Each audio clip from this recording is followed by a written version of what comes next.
Boil down to personal branding at the end of the day, rather. So I'm looking for employment. I found a job I like, and I'm thinking, how exactly do I package myself to fit that job description? Because Tom will definitely highlight what we're looking for at the entry level, so and so and so, from the employer's point of view. How exactly do I brand myself to fit that requirement? Because we have a common mistake out there that job seekers usually use a standard resume while they're applying for various jobs. One CV I sent to 10 organizations. Should I alter it based on the work culture of that particular organization? Tell us more.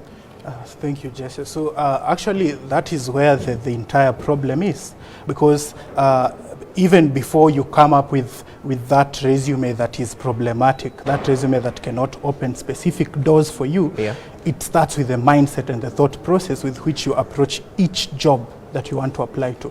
So when you look at how do you apply or how do you prepare a document that is, a winning job, a winning CV, when applying to a specific job, the first thing you want to ask yourself, number one, honestly speaking, how do I reflect on the requirements of this job?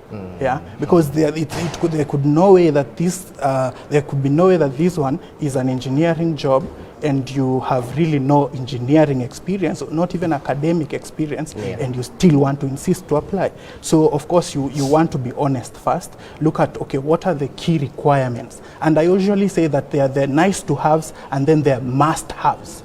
So at least you need to check the boxes for must haves. It's important so that you are at least targeted. Then number two, you want to ask yourself, what is the best way to communicate what I need to tell them? One, I always say, ensure that it is very, very clear. You want to see clarity. Don't beat about the bush.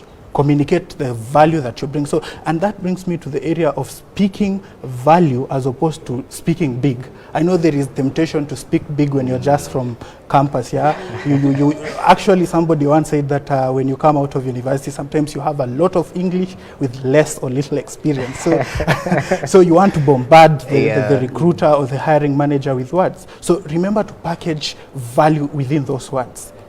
So personally, what I do with my clients is we talk about, can you keep it as simple as possible and very objective? Okay. So think about, what do I need to say that will turn on that potential recruiting manager?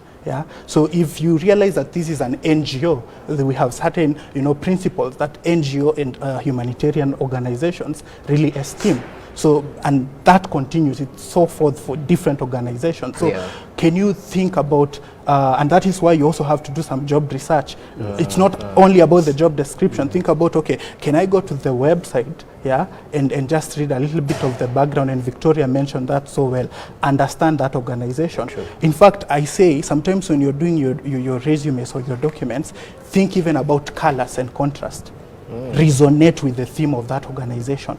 So that it could go a long way. A long way to just make you stand out. Okay. Absolutely. That's interesting.